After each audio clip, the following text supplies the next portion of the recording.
Assalamualaikum warahmatullahi wabarakatuh. Selamat pagi, salam sejahtera untuk kita semua.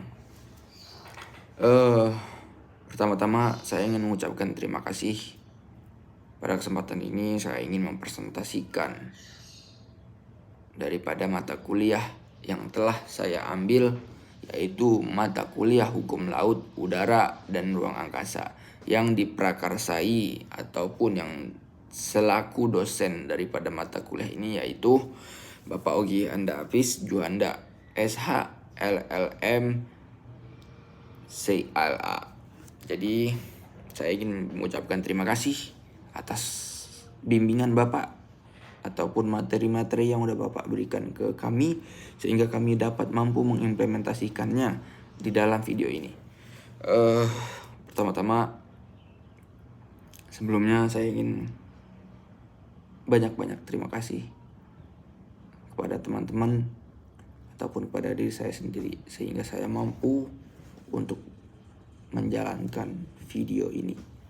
Ya, teman-teman sebelumnya teman-teman pun juga udah tahu bahwasannya hukum laut, udara, dan ruang angkasa itu hukum yang mengatur teritorial di suatu wilayah negara. Kalaupun kita bicara dari hukum laut, itu ada batasan-batasannya, yakni batasan dari darat ke dasar laut itu sejauh 12 mil.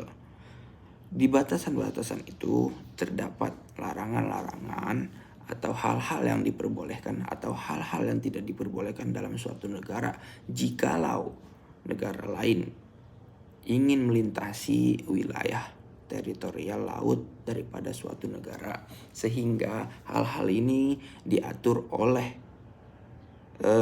suatu negara. Pada zamannya waktu itu ada konvensi UNCLOS. Hal itu mengatur semua tatanan wilayah laut di dalam suatu tatanan negara, sehingga apapun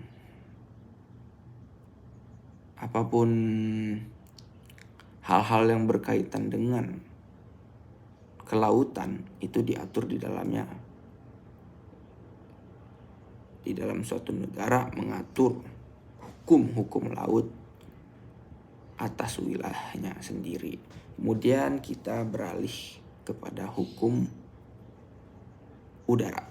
Hukum udara pun juga sama seperti hukum laut.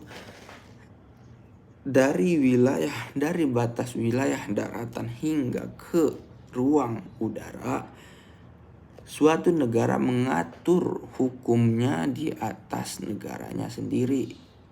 Dikarenakan lalu lintas udara sangat riskan terhadap suatu negara, sehingga diatur hukum ruang udara terhadap suatu negara demi keselamatan negara. Jikalau salah satu teman ingin melintasi wilayah udara di suatu negara yang tidak memperkenankan suatu penerbangan apapun di dalamnya,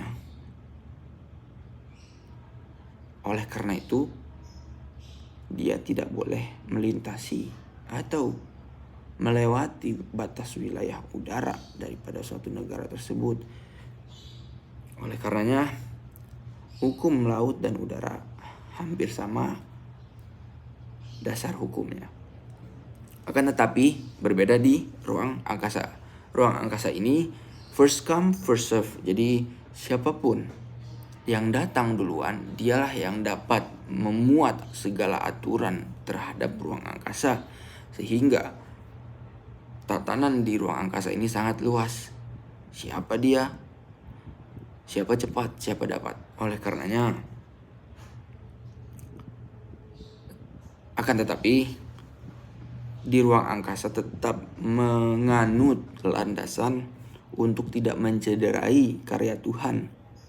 Apapun itu, first come first serve, tetap ada aturannya.